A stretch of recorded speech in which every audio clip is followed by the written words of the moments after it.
नमस्कार साथियों, आप उपस्थित हैं आपके अपने चैनल एग्ज़ाम विमर्श में। आज की वीडियो में हम धूमिल की बहुचर्चित कविता मोचीराम के कुछ पदों की व्याख्या देखेंगे। इससे पहले की वीडियो में भी हमने धूमिल की ही कविता रोटी और संसद की व्याख्या को समझने का प्रयास किया था। अगर अभी तक आपने उस वीडियो को नहीं देखा है, इसी वीडियो की डिस्क्रिप्शन में आपको लिंक मिल जाएगा। आप उस लिंक पर क्लिक करके बहुत आसानी से उस वीडियो तक पहुंच सकते हैं और उस वीडियो को देखकर आप उसका भी लाभ ले सकते हैं। आइए बिना किसी देर के हम आज की अपनी वीडियो शुरू करते हैं। मोचीराम धूमिल की संसद से सड़क तक काव्य संग्रह में संकलित एक कविता है जिसका प्रकाशन 1972 में हुआ। इस कविता के माध्यम से हम कवि के समानतावादी दृष्टिकोण को देखते हैं।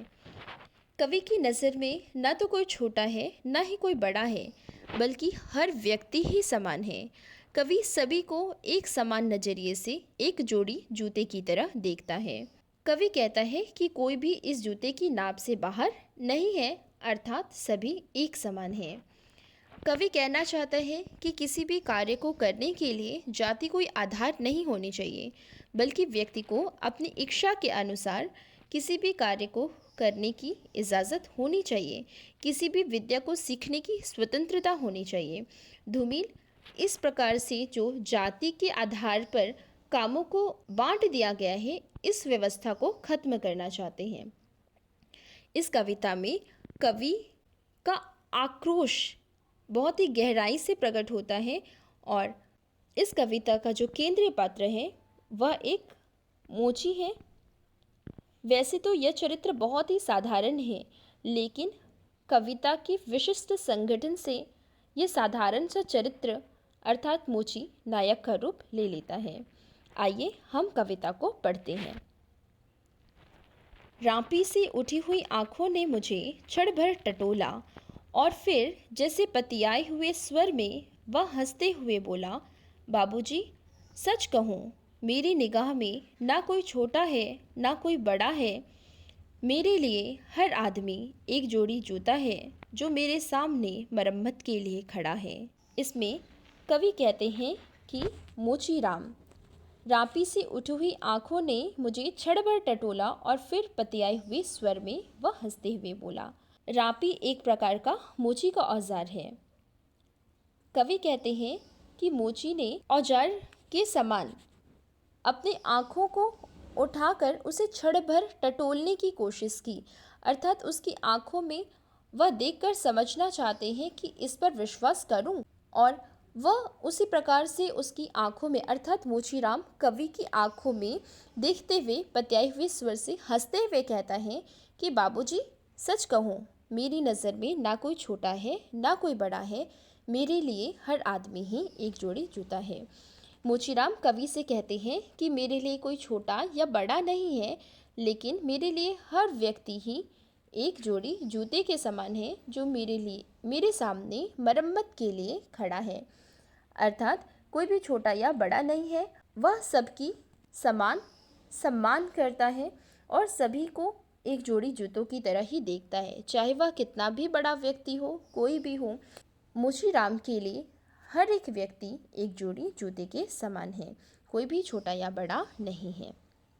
आइए आगे के पद को देखते हैं। और असल बात तो यह है कि वह चाहे जो है जैसा है जहाँ कहीं है, आजकल कोई आदमी जूते की नाप से बाहर नहीं है।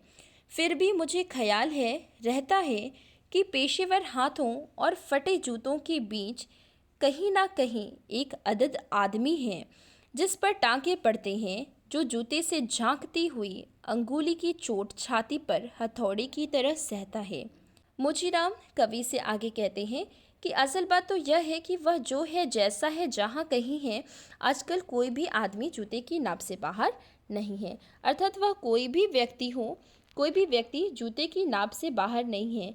अर्थात कवि अपने अनुभव को बताते हुए कहते हैं कि कोई भी व्यक्ति उनके अनुभव से बच नहीं सकता, वह जूते को देखकर ही व्यक्ति के स्तर का पता लगा लेते हैं, इसलिए वो कहते हैं कि कोई आदमी जूते की नाप से बाहर नहीं है। अर्थात वह सबको जूते को एक मापदंड के रूप में, एक पैमाने के रूप में प्रयोग करते हैं और व्यक्ति के जूते को देखकर उसके हैसियत का पता लगा लेते हैं। फिर आगे कहते हैं, मोचीराम कहते हैं, फिर भी मुझे ख्याल है रहता है कि पेशेवर हाथों और फटे जूतों के बीच कहीं न कहीं एक अदद आदमी है जिस पर टाँके पड़ते हैं, जो जूते से झांकते हुए अंगुली की चोट छाती पर हथौड़े की तरह सहता है। मोचीराम कहते हैं कि मुझे ख्याल है कि फटे जूतों को अपने पेशेवर हाथों से जब मैं ठीक करता हूँ, उस पर टाँके लगाता हूँ, वह टाँका सिर्फ जूते पर नहीं लेकिन उस व्यक्ति के हृदय पर लगता है जिसकी आर्थिक स्थिति अच्छी नहीं है। मोचीराम का हथौड़ा उस आदमी के हृदय पर प्रहार करता है। वह कहता है कि जैसे जैसे वह टाँके लगाता है, वह टाँके उस व्यक्ति के हृदय पर भी लगते हैं। जितना अधिक मरम्मत होता है, पीड़ा भी उतनी ही ज़्यादा बढ़ती जाती है। मोचीराम जूते के माध्यम से उस व्यक्ति के हृदय को झांक लेते हैं और उसकी चिंता को पढ़ लेते हैं। जूते की मरम्मत के साथ साथ मोचीराम की उस आदमी से पहचान हो जाती है और मोचीराम जूते की स्थिति को देखकर आदमी की हैसियत का पता लगा लेते हैं। अगले पदों की व्याख्या हम कल देखेंगे। आज काफ़ी देर हो चुकी है, इसलिए हम आज नहीं देखेंगे, लेकिन हम कल आगे के पदों की व्याख्या को देखने का प्रयास करेंगे। अगर आपको यह वीडियो अच्छी लगती है या कड़ी अच्छी लगती है तो कृपया वीडियो को लाइक करिए, चैनल को सब्सक्राइब करिए और कमेंट करना मत भूलिए। साथ ही साथ आप इस वीडियो को अपने दोस्तों तक भी शेयर ज़रूर करें। आप सभी का धन्यवाद।